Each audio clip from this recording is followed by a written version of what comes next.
Yo, what's up mga kabsat? This is Joyce Gafood and welcome back to my channel.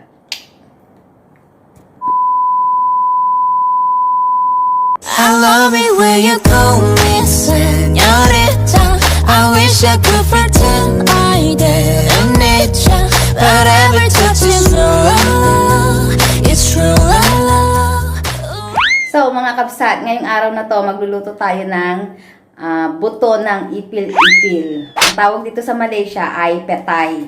So, ituturo ko sa inyo kung paano magluto nun. Actually, parang binagoongang baboy lang to. Pero yung sahog niya, yung ipil-ipil. Diba hindi kinakain yung ipil-ipil sa Pilipinas? Dinadampot-dampot, nilalaro nga lang natin ng mga bata tayong ipil-ipil. Pero dito sa Malaysia, kinakain yan. Kasi sabi nila, maganda daw yan sa mga may sakit sa bato. Tsaka may mga may sakit sa, may problema sa ihi. So, ngayon, papakita ko sa inyo kung paano magluto ng sambal petay. Let's go!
So, ngayon mga kapsat, unahin natin blend dried chili to na binabad na sa tubig para madali siyang ma-blend, para malambot siya. I-blend natin siya. I-blend ko ba ito? Yes.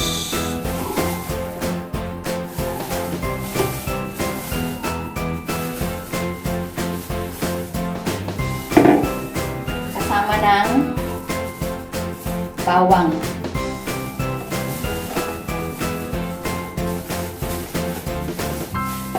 At ng sibuyas. So, pagsama-samahin natin siya, i-blend natin siya. Lagyan natin siya ng konting tubig.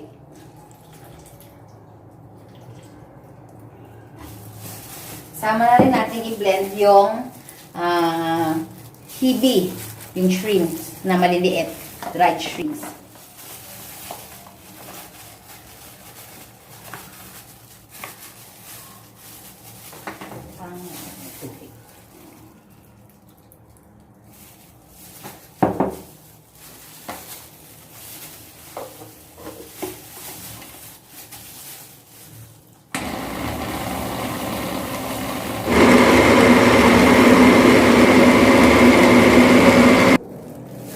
So, ang next naman natin ay mantika. Medyo damihan nyo ng konti kasi ganun talaga yung pagluluto niyan. Kailangan ng mantika. Iprito naman natin yung dilis.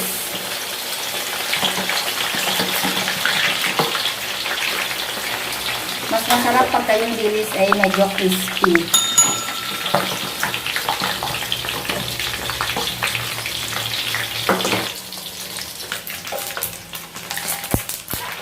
So, pagluto na yung dilis, ganyan na itsura niya, crispy na siya.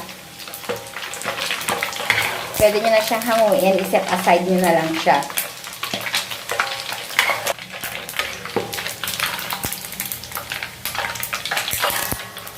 Next ay yung blend natin na chili, sibuyas, bawang, at yung tubig.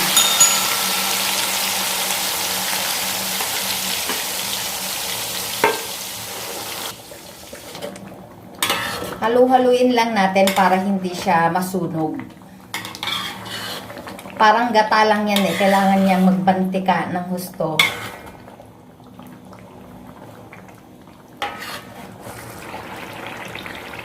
So, ayan mga kabsat, kung makikita nyo, kulay pula na talaga siya. Talagang naging thick na siya. Ngayon, ang susunod naman natin na ilalagay ay ang pinirito nating dilis.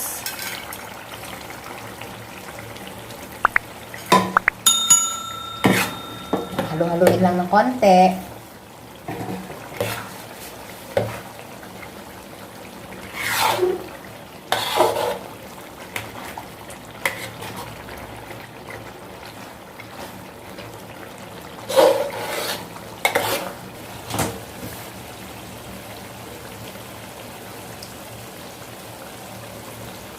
Ngayon, ilagay naman natin yung pandan leaves.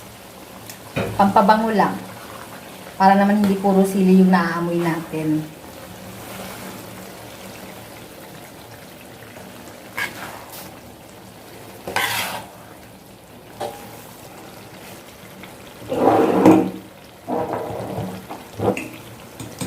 Ngayon, pwede na natin siyang timplahin. Lagyan na natin siya ng 1 teaspoon of salt. Depende sa inyo mga kabsat kung anong taste nyo. Kung gusto nyo ng medyo maalat, o kung gusto nyo ng katamtaman lang, okay lang naman.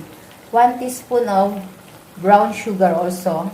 Pwede rin naman ang white sugar. Depende rin sa inyo kung gusto nyo ng masyadong medyo matamis o masyadong matamis.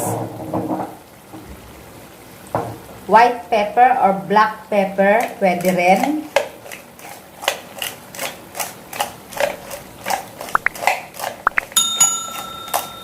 Optional lang yun. At ang betchin.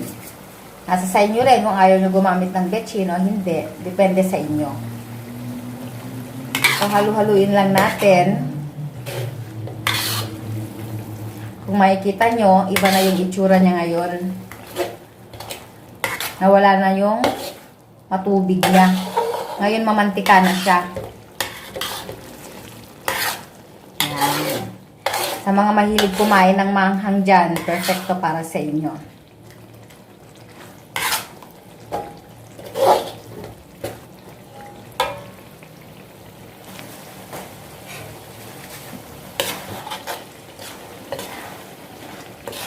Ngayon naman ilalagay natin yung pang-asim. Dahil wala kaming pang-asim katulad ng sinigang na sampalok. Ang meron dito ay yung sampalok nila. Ganitong itsura. Pwede rin namang kalamansi ang ilagay nyo. Basta meron lang siyang taste na maasim siya.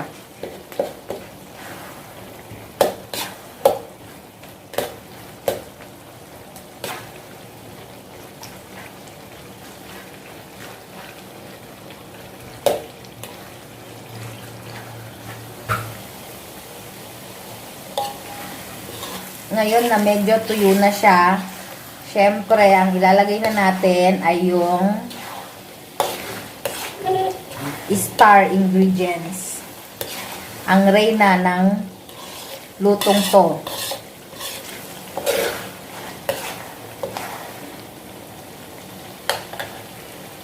Ang buto ng ipil-ipil. Yan. Kung sa Pilipinas, hindi ito kinakain. Dito kinakain to. Ang mahal-mahal kaya nito dito. So, halu-haluin lang natin siya ng konti hanggang sa ma-absorb nung buto ng ipil-ipil yung lasa nung sauce na ginawa natin.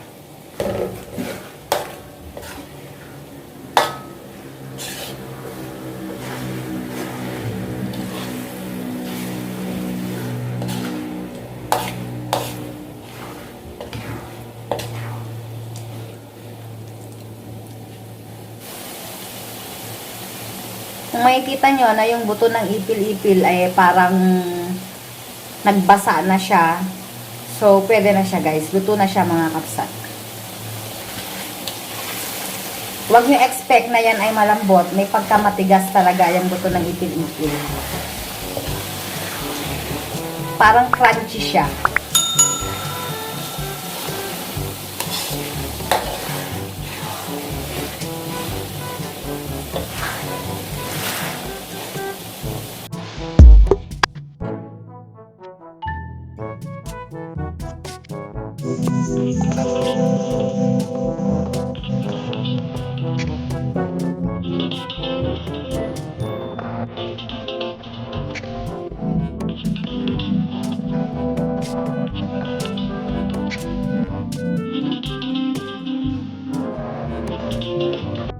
So, mga kabsa, eto na nga, luto na yung sambal petay natin.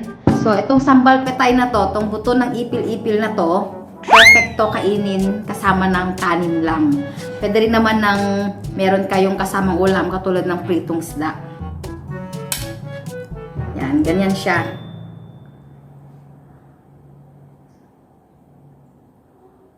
Yan.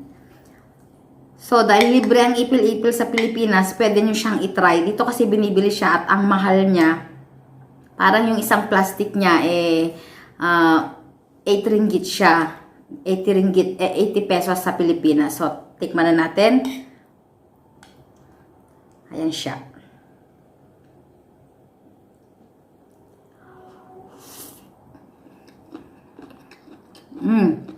Ang sarap. Yung lasa niya, medyo maalat. May pagkamaalat. May pagkamatamis. At may pagkamaasim. Ngayon, yung lasa nito, yung buto ng ipil-ipil, yung lasa niya, kakaiba. Kung gusto nyong matikman, lutuin nyo. Pero masarap siya. Medyo hindi nyo siguro magugustuhan yung amoy niya, pero masarap siya. Masarap kasi yung sauce na niluto nyo, kayo nagtimple, yung panlasa nyo nandun. Basta, dapat na lasa niya medyo maalat-alat, manamis-namis, at maasim-asim ng konti. At syempre, maanghang. Paano? Kain muna ako. Ito lang ang ulam ko. Hanggang sa susunod ko mga video, sana nagustuhan nyo ang sambal petay kong cooking video na ito. Kung hindi ka pa nakasubscribe sa aking channel, ano pa ginagawa mo? I-like and subscribe mo na yan at pindutin mo na rin yung bell button para naman sa susunod ko mga video ay updated ka. So hanggang dito na lang. Joyce Gafood is signing off. Bye! I love it when you call me señorita. I wish I could